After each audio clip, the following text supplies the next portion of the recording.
one of my favorite little sounds that comes out of a child's mouth is, I'm bored. And I say, oh, I'm Daddy. Good to meet you, Bored. I have something for you. We love to invite boredom into our home. These are the few things that we like to do with boredom. Mama says namaste. Mama says namaste. Making a family can be easy and fun. Oh, yeah, but raising a family can be a whole different story. From spouses to kids to the crazy daily grind, life often directs us away from connection and more into reactive chaos. If you're tired of that cycle and are seeking something beyond the picket fence blues, this is the show for you. I'm Ashley. And I'm Nathan. And we're here to take you from chaos to clarity by bringing awareness and intention into your home, not waiting for one day, and highlighting how the uniqueness in each of us strengthens all of us. Take a deep breath in and let's start a brand new day. With Mama Says Namaste. Hi, I'm Juliet, and before you listen to my parents' podcast, I want to ask you a favor. If you go to mamasaysnamaste.com/survey, you're going to find some simple questions so we can find out what you love about this podcast. And as a special thank you, at the end of the survey, I have a gratitude meditation just for you. I'd love to share it with you and eager to hear what you think. Happy listening. Every kid gets bored. I got bored. I think every adult can get bored. I mean, I got 80s bored, like staring out the window, only listening to radio that changed every time you went 3 hours. Oh my goodness. Or staring out the window on a long car ride and imagining you're jumping and leaping over the telephone poles or mowing the grass on the side of the road. Those were the days. Oh, those were the days when bored had some real good boredom use, you know? Like before video games. Like I remember we had one Nintendo we had to share. And you know how long those batteries lasted. And then that was it. Right. That was an hour and a half, maybe 2 hours of wonder. Yep. And then staring out the window. And some of the greatest ideas come from boredom. Think about a shower thought. Shower thoughts are just, well, let's just say it's boredom. I think what you're getting at is oftentimes it's the worst thing as a parent to hear from your kids they're bored. And you're like, are you kidding me? There's so many things to do. But on the flip side, out of boredom comes our most creative, imaginative things. And so, so oftentimes, as much as we hate when our kids say they're bored, there are those other magical moments where you walk in on them in the middle of this crazy imaginative play. And, it's those golden moments of everything all being right and the kids playing beautifully and everything working wonderfully. And you're seeing those creative juices flowing and them just really enjoying it. Oftentimes that comes when you make space for it to happen. And we are in a very fast-paced world. It's slowed down a little bit since 2020. Yet we still can carry that pressure of go, go, go, do, do, do. You can think of boredom as like a grieving process for a mind with change, you know? It's like there's this feeling, and it always happens, like you get into this state of, I don't know what I want to do, and then boom, you kind of have to, you have to work through boredom. Like it's the 40 days through the desert or whatever that you have to go through to get on the other side of, oh man, this is what doing nothing is awesome. You know, and you're just doing, you know what I mean? Yeah. I mean, at least that's true for me. Is that true for you? That is. Oh, I had to stop and write that down. Boredom is a grieving process for the mind to change. And it is. There are these different phases of boredom and frustration and uncertainty. But it's helping our kids learn how to deal with that. Some of them know. Some of them are destructive. Some of them are angelic and creative. And there's all different ways that boredom can be plugged in, but you got to kind of go through it. So that's where we do intentional spaciousness. We actually had a word of the year one year was unhurried spaciousness, and we've really implemented that in a lot of ways in our life. So what I mean by intentional spaciousness is we do make space for boredom. We allow there to be downtime. And we also understand that sometimes we learn by just our own innovation and our own, out of our own experiences in our own mind.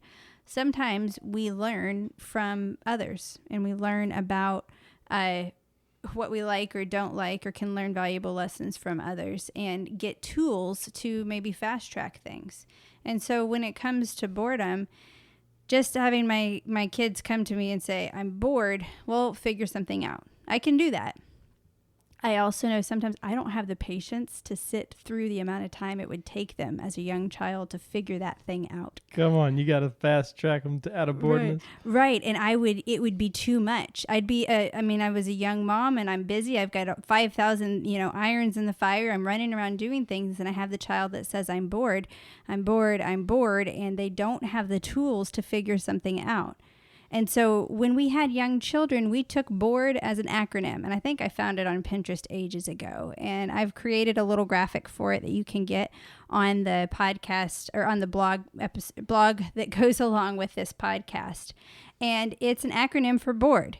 And it gives you the ideas, not exactly what to do, but it sparks some ideas for kids to have some kind of a basis to get started with.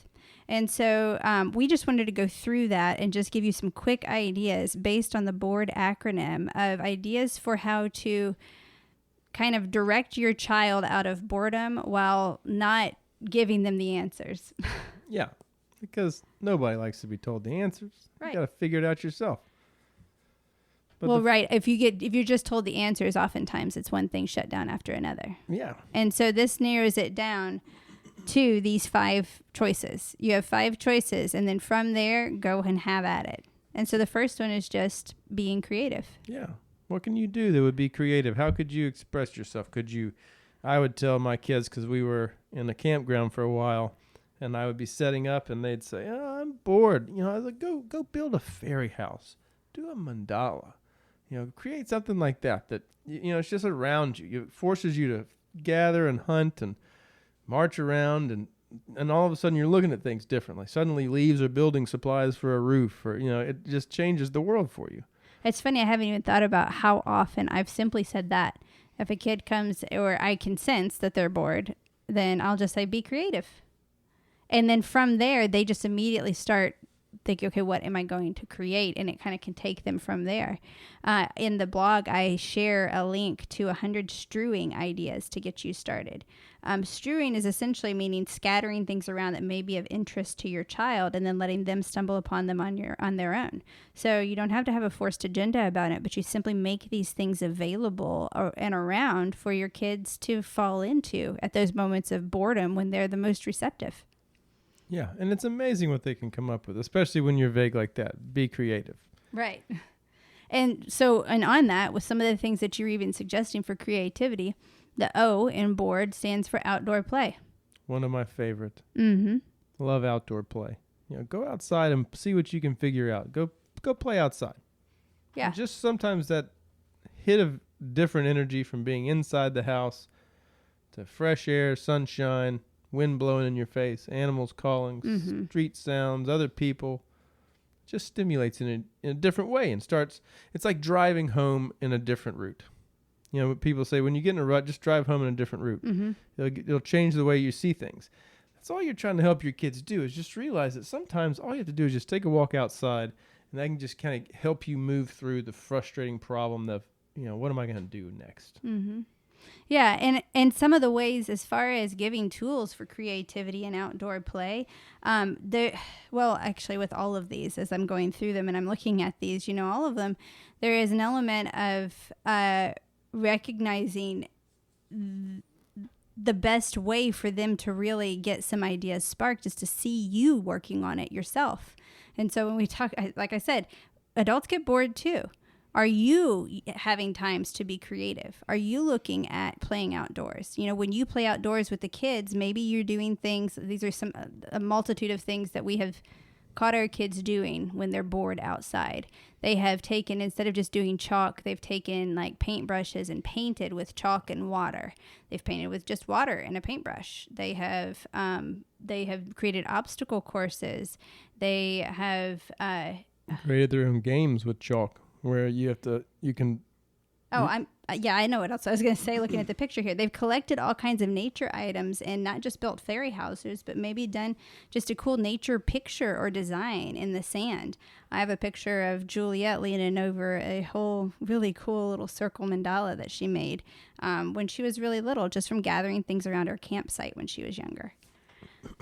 So if your kids don't know what to do outside, it could possibly be because they don't have any experience outside. So, I mean, recognize that for a lot of these, if you want your child to move beyond boredom, some of your responsibility as an adult is helping them to see experience different things. So dive into some things with them too that then they can kind of take further and create from. That's what I was going to say. Most kids enjoy a little help getting some ideas together, especially when they're real little. Yeah. Now, here's what you can do. Right. And so that's why we started with us doing a lot of things with our kids, and then we kind of moved them into this board acronym and reminded them of some of those fun things that we did. And then at this point, now we just say the third one read a book. And we just say, read a book, and they know what to do, and they can go from there. And they don't need us to read a book for them or pick out which book or ask, what do you mean by doing that or anything? They figured out their rhythm and they know what they can do to take their mind elsewhere through a book. Yeah. Reading a book or even doing copy work on a poem. I used to do that for Juliet when she wasn't reading. Say, well, do some copy work of a favorite poem. Yeah. Yeah. Figuring out just creative ways for them to do stuff. Yeah, maybe it's tracing letters during that time if you've got a really young child, or putting together letters or stacking letter blocks. You know, think about other ways that you could incorporate elements of reading a book if that's something that they're gravitating toward anyway, or, you know, to open their eyes to a topic to dig deeper in or anything else. Yeah. Or maybe you have a kid that can't sit down. They have a little ball of energy that's burning inside of them, and they don't know what to do with this boring ball of energy inside of them. The next one's great for that. Exercise. Yep. Get out and move your body. And this one, like one thing that I have done a lot of times when I have got, I want to participate a little bit, help them out, but I also don't have a lot of time to focus on them. I will have them compete on their own time. Run around the house, see how long it takes you. And I set a timer. And all of my action is setting that timer off, on. Or then I tell them. At this point, I tell them and they do it. I just say, you know, if they've got a lot of energy, you know, hey, go see how fast it takes you to run around the house. Or whatever, and they go outside and they run off all of their energy. So, you know, think of ways to add exercise not all of it. And a challenge. They always keep a little bit of it hidden. They always keep a little bit of their energy. You're right. But exercise is just a great way to get their little bodies moving and get their minds off of how bored things are, or what to do with this feeling, and then just kind of giving it some purpose. And you're going to have all kinds of opportunity for adding more of that if every once in a while you jump in and you join them. And you can set some parameters around that and not getting sucked into it all the time, but how great for them to see you also channeling your bursts of energy and going out and doing something fun with them. And then the final one for D is do something helpful.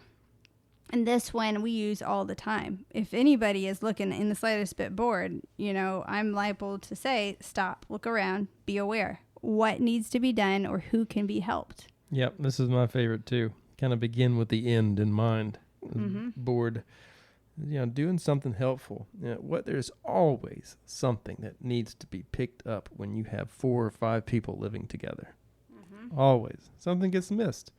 And so it's, you know, just saying that, hey, would you do a sweep for me?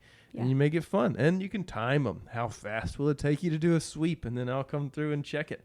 But, you know, all those sorts of things that help them start to see the impact that they have in the family. Right. It helps them to look beyond themselves, to think about what can I contribute? What is my impact? Because those are critical. They are critical for in your own home, and they are critical beyond your own home, and how your family, how your children choose to show up in this world. So there are lots of different ideas for what to do when kids are bored. And if you want to have more ideas or spur their minds on with it, think about what your child's age is, think about what your child's interests are, and kind of go from there. You have got the whole internet of access of all kinds of ideas that could be fun for your children. But the truth of the matter is, it's not your mind that is not bored at that moment. And so it's not your mind that's going to necessarily choose the stimulation for your child. So that's why we give you broad suggestions of being creative or going outdoors or doing something for someone else, because it's not about identifying or pinpointing something somebody should do. That stifles the creativity that can come from boredom.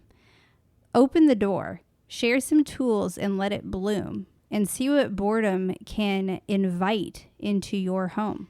Because you might be excited when it shows up. Exactly. And as you learn and create and grow together through your boredom and in your fun and in your play, remember, the uniqueness in each of us strengthens all of us. Namaste. I hope you enjoyed that podcast. Just to remind you, go to mamasaysnamaste.com/survey and tell us what you like and dislike about this podcast. 1, Namaste. 2, 3. Up with the rising sun, already on the run. Mama says namaste. Life is a tangled mess, and you don't have to stress. Mama says namaste. 'Cause today I will stand up and be all the change that I want to see in this world. Boys and girls, you gotta have to stand up to be free. Namaste in your heart. Take a deep breath in, then let's start a brand new day. With Mama says namaste.